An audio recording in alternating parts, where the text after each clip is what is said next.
गंगा स्नान के बाद भी मनुष्य पापी क्यों? एक बार भगवान शिव जी पार्वती जी के साथ हरिद्वार में घूम रहे थे।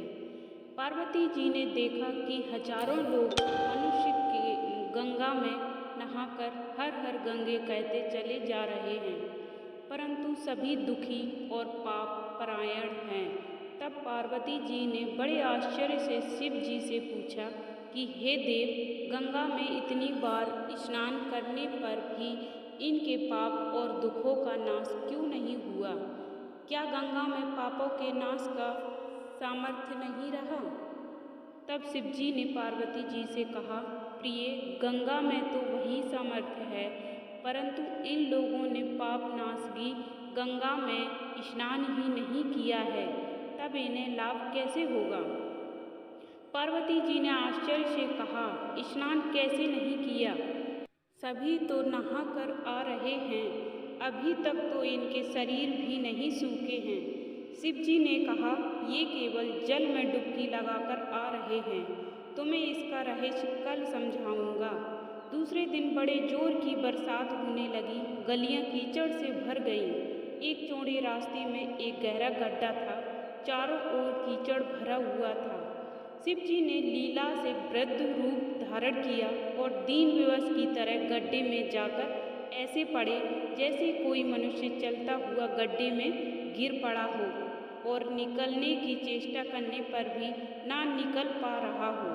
पार्वती जी को शिव जी ने यह समझाकर गड्ढे के पास बैठा दिया कि देखो, तुम लोगों को सुनो सुनो कर यूं पुकारती रहो कि मेरे वृद्ध पति अकस्मात गड्ढे में गिर पड़े हैं, कोई पर पुण्यात्मा इन्हें निकालकर इनके प्राण बचाए और मुझे असहाय अभागिन की सहायता करे। शिव जी ने कहा, जब कोई गड्ढे से मुझे निकालने को तैयार हो तब बस इतना और कह देना कि मेरे पति सर्वथा निष्पाप हैं, इन्हें वही छुए जो स्वयं निष्पाप हो। यदि आप निष्पाप हैं तो इनको हाथ लगाइए, नहीं तो हाथ लगाते ही आप भस्म हो जाएंगे। पार्वती जी तथास्तु कहकर गड्ढे के किनारे बैठ गईं और आने जाने वालों को शिव जी की सिखाई हुई बात कहने लगीं।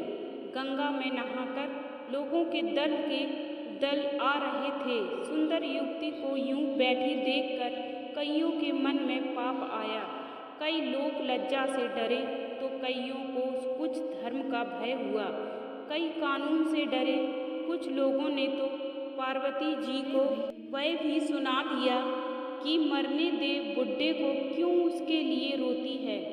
आगे और कुछ दयालु सच्चरित्र पुरुष थे, उन्होंने करुणावश युवती के पति को निकालना चाहा, परंतु पार्वती जी के वचन सुनकर वे भी रुक गए। उन्होंने सोचा कि हम गंगा में नहाकर आए हैं तो क्या हुआ, पापी तो हैं, कहीं हाथ न जल जाए।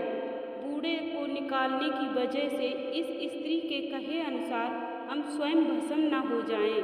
किसी का साहस नहीं हुआ, सैकड़ों आए, पूछ कर चले गए। संध्या हो चली। शिव जी ने कहा, पार्वती, देखा आया कोई सच्चे हृदय से गंगा में नहाने वाला।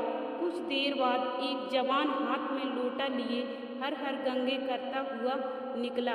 पार्वती जी ने उसे भी वही बात कही। युवक का हृदय करुणा से भर आया।